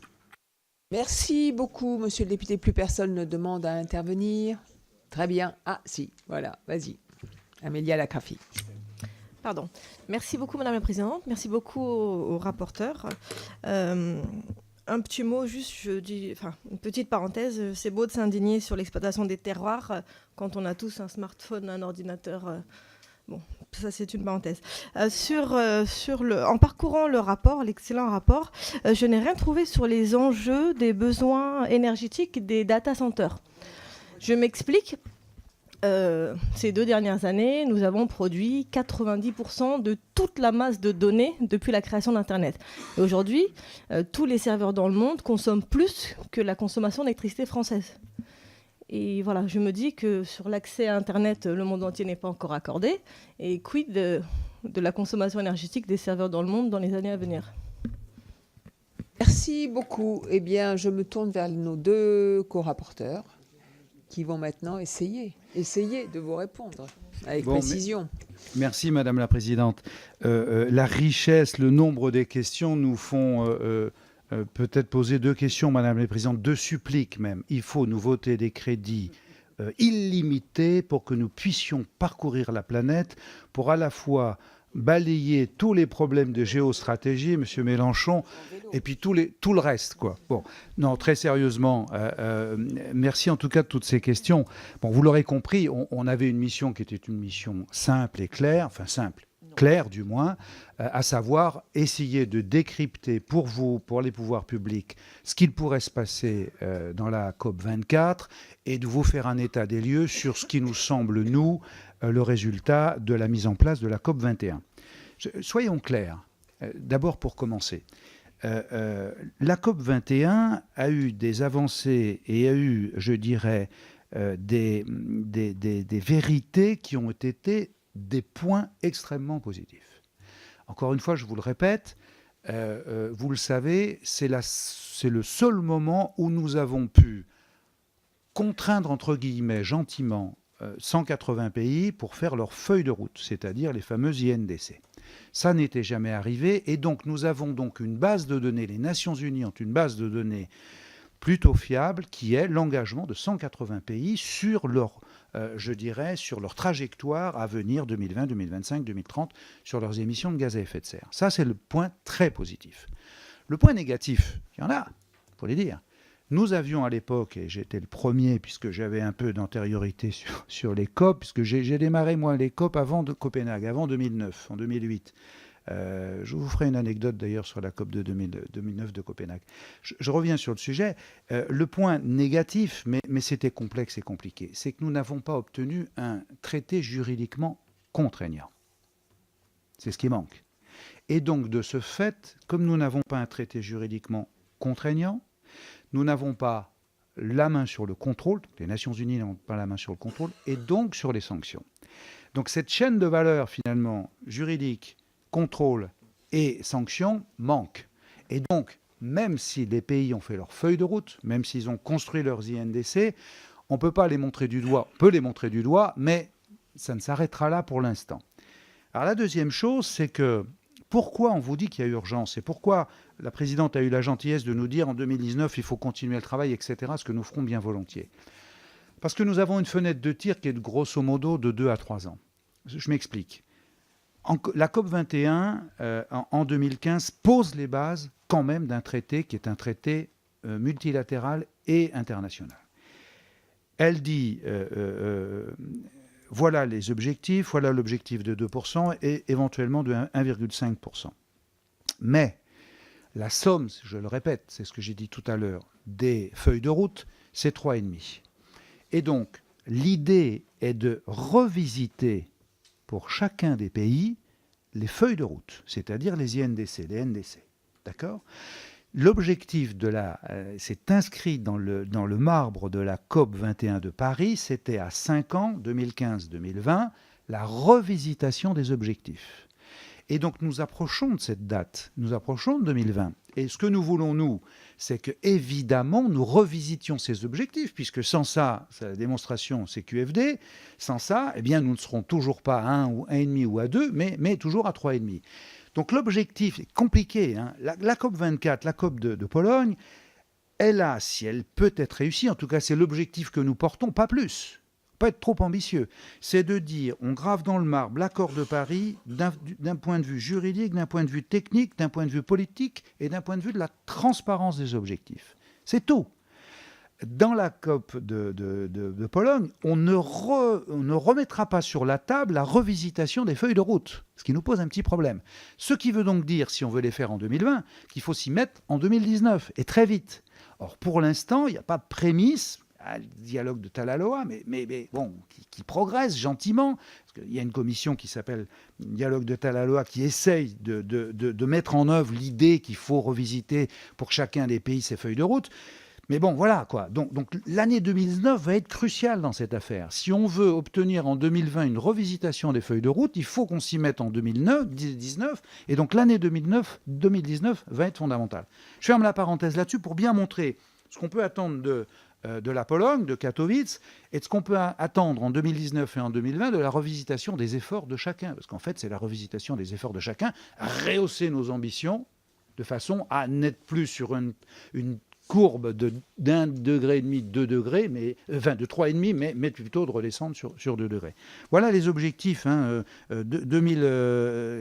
décembre, c'est-à-dire maintenant, de Katowice, 2019 et 2020. Sur le reste, alors, moi j'ai entendu pas mal de propositions, en particulier la prise en compte, c'est Jean-Luc Mélenchon qui en parlait, de la géostratégie et de la géopolitique. Oui, bien sûr, tout est lié, tout est dans tout dans cette affaire.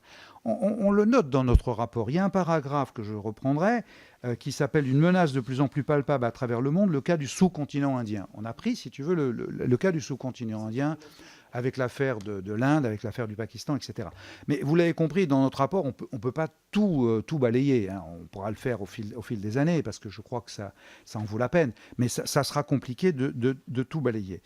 Mais donc, c'est un objectif, et en tout cas, c'est une volonté. On a fait allusion au protocole de Montréal en disant « ça marche ». Oui, le protocole de Montréal, il date de 87. Il date finalement de l'affaire de Gros-Brundtland que tu citais, Jean-Luc, sur l'appréhension de la première fois de la mise en place d'une organisation qui pourrait traiter les problèmes de dérèglement et de réchauffement climatique. Le protocole de Montréal, je l'ai bien vécu, il a bien marché, puisque le trou d'ozone, comme on l'appelle, et puis la raréfaction des émissions de gaz d'ozone a fait qu'on a énormément progressé. Donc c'est un signe positif. Donc tout n'est pas négatif, ce qui veut dire que si les États, si sous l'égide des Nations Unies, on veut s'en donner la peine, on peut progresser et on peut évidemment faire de même que le protocole de Montréal, qui est plutôt, je dirais, un succès. Et ensuite, il y a les problèmes de financement. Un vrai sujet. Vrai sujet, pourquoi? Parce qu'à Copenhague en 2009, dans la COP, on pose les bases de l'idée d'un fonds vert. D'accord? Ça date de 2009. On a mis énormément de temps à mettre en place le fonds vert. Moi, j'avais suivi ça. On l'a localisé en Corée du Sud. Et enfin, le fonds vert est installé, les locaux, il a un conseil d'administration, il a une représentation à parité des pays développés et des pays en voie de développement, 12 et 12, avec malheureusement ces derniers mois des turbulences fortes quant à sa gouvernance. Donc, c'était un Australien qui en était le président, il a claqué la porte. Donc on a quelques difficultés aujourd'hui avec le fonds vert, on les a auditionnés bien sûr. Les choses commencent à se remettre en ordre, mais du point de vue de la gouvernance, c'est le premier semestre qui verra une stabilisation des choses, puisqu'il faut qu'il fasse un conseil d'administration et qui renomme, si tu veux, des instances dirigeantes. Sur le financement, l'idée de Copenhague en 2009, c'était de dire il nous faut 100 milliards de dollars par an, qui soient d'argent public et privé, de façon à commencer à régler les problématiques du climat. Aujourd'hui, on en est où? On en est à 10. On en est à 10. 10%, donc ça fait que 10%, et grosso modo 8,3 stabilisés. D'accord? Non, heureusement, non, c'est 1. La contribution française, c'est 1. D'ailleurs, nous avons été exemplaires de ce point de vue-là. La France a assumé ses responsabilités. Les gens du Fonds vert nous l'ont dit en disant « on compte sur vous pour l'année 2019, parce que je vais vous expliquer ce qui peut se passer. On compte sur vous parce que vous avez été impeccable. » D'autres pays ont été impeccables, le Japon par exemple. Les États-Unis, vous le savez, avaient promis 3 milliards de dollars. Ils n'en ont versé qu'un, puisque Trump a décidé de couper les financements contre le réchauffement climatique. Donc on est à 8,3. Sur les 8,3, ils ont commencé à travailler les projets. Il y avait 74 qui étaient dans une liste un peu opaque. Ensuite, il y en a eu 25, 27. Et finalement, il y en a quelques-uns qui commencent à émerger avec des décaissements qui sont faibles, puisque les décaissements de tête sont aux alentours de 1,5 milliard ou 2 milliards pour l'instant. Voilà. Donc, ce n'est pas des balbutiements, ça, ils sont derrière nous, mais c'est une mise en chauffe progressive. L'objectif de 2019, qui va être très important, c'est qu'il faut qu'ils refassent, je dirais, une action de reconquête et en tout cas de rappel à cotisation.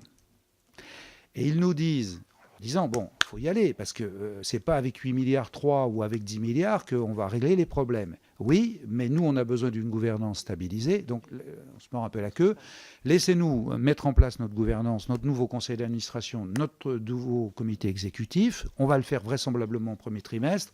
Et en ce moment-là, on lancera toute l'année 2019, ou dans la deuxième partie de l'année 2019, les concours à financement pour continuer finalement notre travail.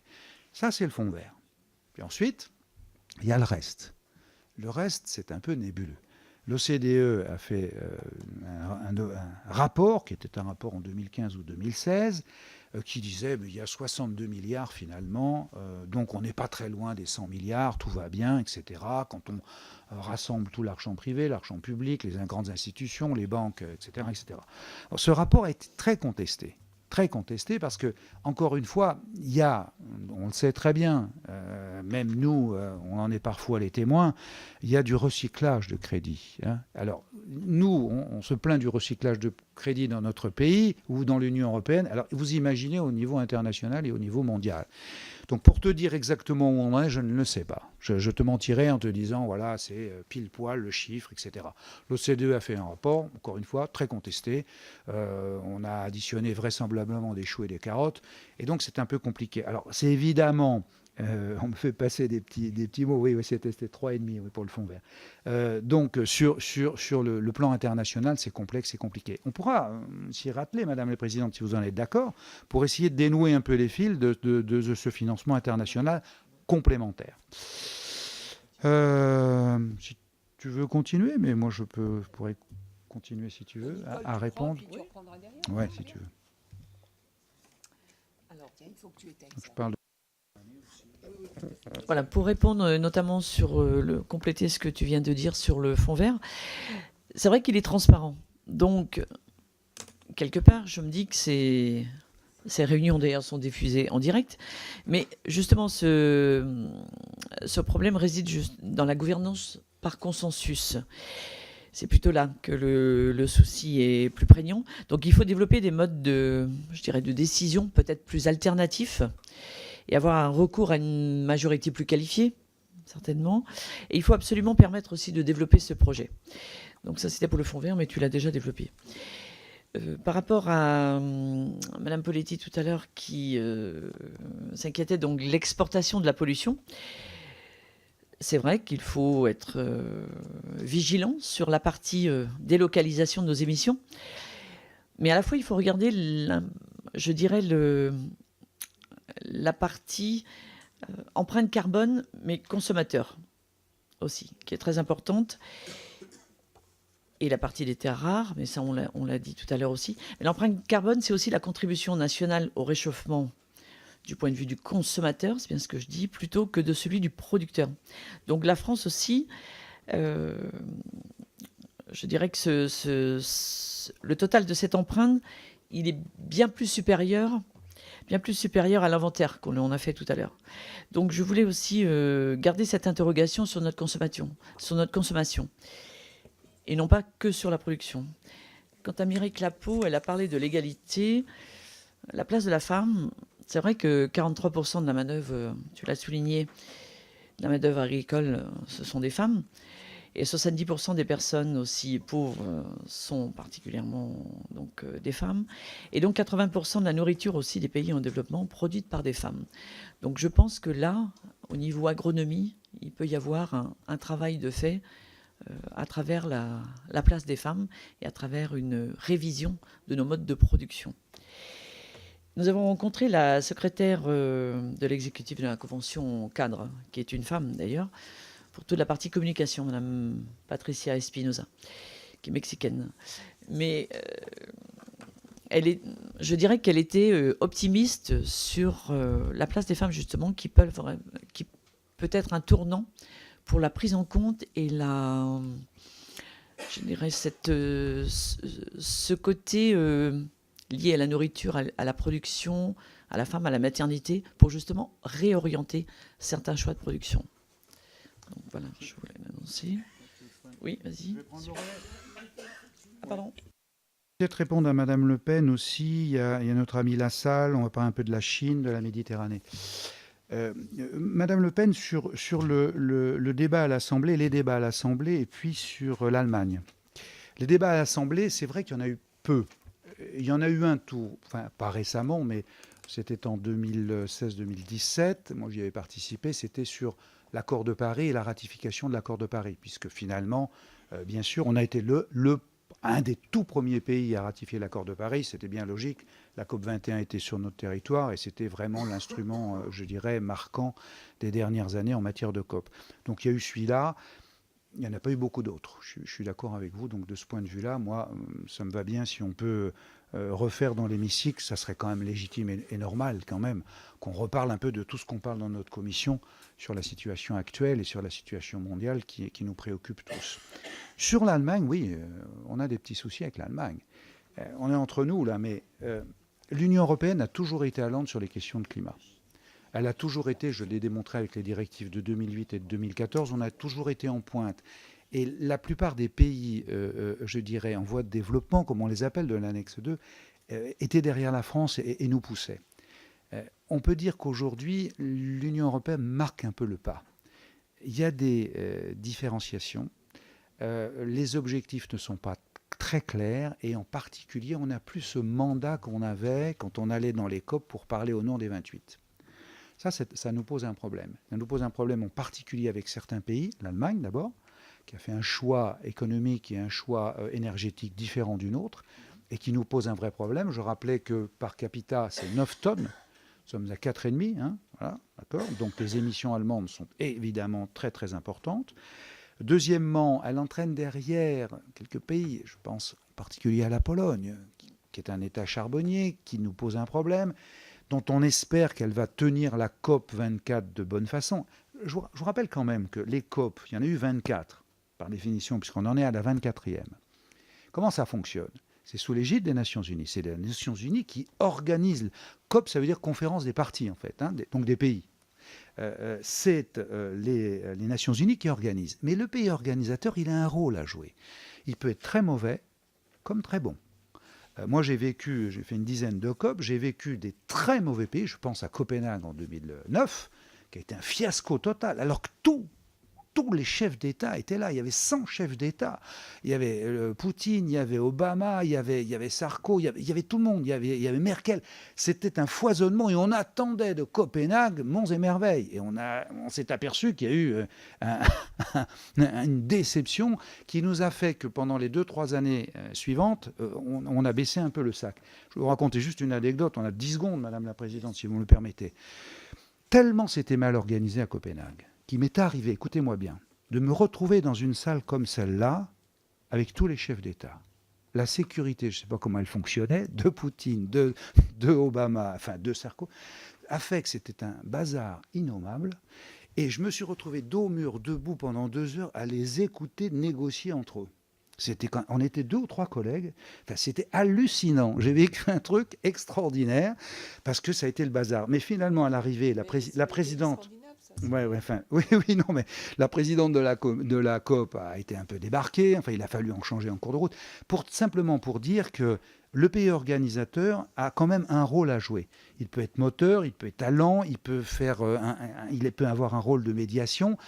Il peut compenser, je dirais, les errements de certains. Il y a eu de très bonnes COP. Je pense par exemple au Mexique, qui avait fait un très très beau travail.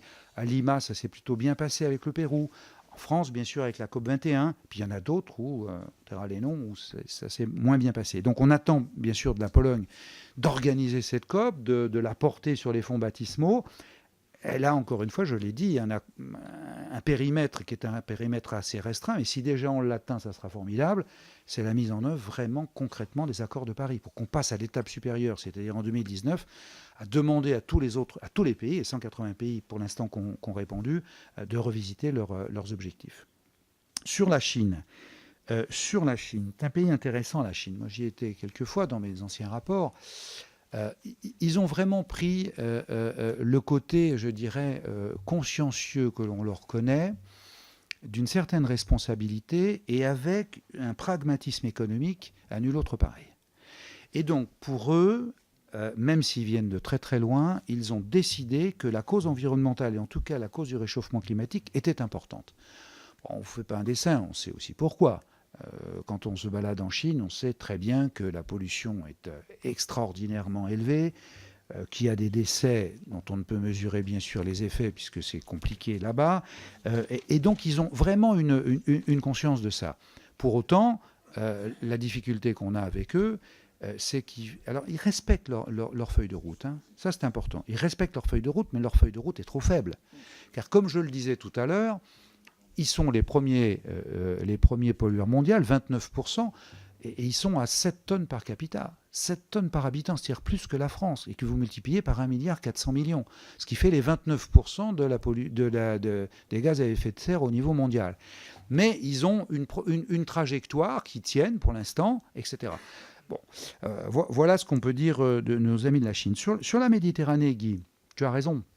Je crois que c'est une mer, c'est une mer fermée, dont le taux de renouvellement est de l'ordre du siècle des eaux, parce qu'elle est fermée par le détroit de Gibraltar. Donc on a là un lac quasiment qui est en souffrance et qu'il faut évidemment prendre en compte. Est-ce que l'Union européenne fait tout ce qu'elle doit faire pour la Méditerranée? Je n'irai pas jusqu'à là. Voilà. Mais bon, il y a des efforts. Alors concrètement, oui, il y a des efforts. Tu as pris l'exemple des bateaux de croisière, et en particulier d'un petit armateur qu'on connaît bien, qui est la Méridionale, qui a fait un premier geste en matière de pollution à quai. C'est très intéressant. J'étais il y a 10 jours en Californie, à San Diego, pour une autre mission. San Diego, c'est un très grand port, c'est le plus grand port américain du Pacifique, et en particulier avec une double caractéristique, port civil et port militaire, parce que c'est le plus grand port militaire des États-Unis dans le Pacifique. Et j'y étais avec le directeur général du port de Toulon, car le port de Toulon est en train d'inventorier ce système pour faire à quai, je dirais, le branchement de ces navires, de façon à éviter la pollution. La difficulté qu'on a, elle est technique et technologique, c'est que pour l'instant, sur les gros porte-containers ou sur les très, très gros navires, la technologie n'est pas tout à fait au point. Ça va sur la SNCM, sur la Méridionale, qui a des petits navires. Pour l'instant, il faut une puissance embarquée, une puissance à quai qui n'est pas suffisante. Mais je ne désespère pas que dans les années qui viennent, on puisse régler en particulier le problème. Donc c'est très très bien fléché. Je pense qu'on va dans notre région passer un accord entre le port de Toulon et le port de San Diego sur ces questions-là, sur ces avancées technologiques, ce qui nous bénéficiera évidemment également à Marseille. Je n'ai pas répondu à tout le monde, mais bon. Qu'est-ce qui vous reste? Qu'est-ce qui nous reste? Ah oui, le G20. Pendant que vous réfléchissez, chers collègues, je voudrais dire à Jean-Luc Mélenchon et vous dire aussi à vous. Moi, je proposerais volontiers que votre mission d'information devienne au fond un groupe de travail pérenne pour préparer notamment le rehaussement de la France et de ses engagements en 2020. Ça, c'est la première chose. 2, je pense que l'article 51 de la Constitution prévoit que les groupes parlementaires peuvent demander au gouvernement à un moment donné une déclaration suivie d'un débat. Je pense qu'il faudra le demander au moment du rehaussement des engagements de la France. Ceci ne peut pas se faire en tenant le Parlement à l'écart, disons les choses. Donc il faudra un débat, et donc très probablement dès 2019 sur cette question. Voilà la deuxième suggestion que je voulais vous faire. La troisième que je ferai à nos amis du bureau la semaine prochaine, c'est de mettre en place une mission d'information sur la question si importante. C'est pourquoi j'avais voulu auditionner et Pascal Canfin et l'amiral Loïc Nigno. C'est au fond de la conséquence du réchauffement climatique, conséquence géostratégique, mais conséquence au fond en matière de paix et en matière de guerre pour le monde, et conséquence en termes d'équilibre, des grands équilibres du monde. Et donc je proposerai volontiers la création d'une mission d'information sur le changement climatique et grands équilibres du monde en parallèle à ce groupe de travail qui devra, à mon avis, suivre les COP les unes après les autres, et en particulier le rehaussement des engagements de la France. Voilà ce que je voulais vous dire au moment où vous regardiez encore, je crois, si vous aviez encore quelques réponses à apporter, avant que tous les collègues s'en aillent, parce qu'il va falloir qu'on vote quand même pour la publication de cet excellent rapport. Très bien. Juste un dernier mot, mais vous l'avez compris que le positionnement de la COP24 à Katowice sera sans doute l'électrochoc, puisque cette COP24 se déroule dans un bassin minier, justement pour faire prendre conscience de cette problématique charbon, notamment. Donc ça sera certainement un électrochoc dans cette COP. Et je voulais revenir sur la Chine aussi, sur la position du consommateur, puisque nous sommes tous consommateurs de produits iPhone, etc. Je l'ai entendu tout à l'heure. Et à la fois, notre sol ne possède pas de lithium. Or, le lithium et tous les métaux rares qui sont utilisés, que ce soit dans les batteries de voitures ou que ce soit dans les iPhones, tous ces métaux rares sont dans le sous-sol, notamment chinois pour l'instant. Alors pour l'instant, la Chine a pris l'objectif aussi de privilégier et de protéger désormais ses ressources et d'aller délocaliser, notamment en Afrique, pour on va dire, importer à nouveau ces métaux rares. Donc, on est tout à fait conscient de cette problématique de délocalisation, donc, de cette pollution. Donc, nous avons bien pris conscience de cela. Voilà, je voulais rajouter. Merci beaucoup, Madame la députée. Je rappelle aussi que les terres rares, on les trouve dans les océans et les mers, et que donc c'est une grande question aussi pour l'ensemble de la planète, et en particulier pour notre zone économique exclusive, puisque nous avons, vous le savez tous, la deuxième zone économique exclusive du monde, et donc une grande responsabilité aussi de la France dans ce domaine. Merci beaucoup à chacune et chacun d'entre vous pour ce débat que j'ai trouvé formidable au niveau. Merci mille fois à nos co-rapporteurs qui vont continuer de bosser, que vous pouvez applaudir si vous voulez. Je sens l'envie. Qui vont continuer de travailler sur cette question très importante dans ce groupe de travail qui pourra associer donc chacune et chacun d'entre vous et tous ceux qui le souhaiteront. Donc je pense que ça sera la bonne méthodologie. Et maintenant, il faut que je demande formellement à la Commission qui est d'avis d'autoriser la publication du rapport de cette mission d'information sur la diplomatie climatique. Qui est d'avis de l'autoriser? Merci beaucoup. Qui est d'un avis contraire? Ah ben c'est le formalisme, c'est l'autorisation de la publication d'un rapport. Merci beaucoup, mais les présidents de groupe peuvent changer le règlement intérieur de l'Assemblée nationale dans les semaines qui viennent. La prochaine fois. Merci à tous.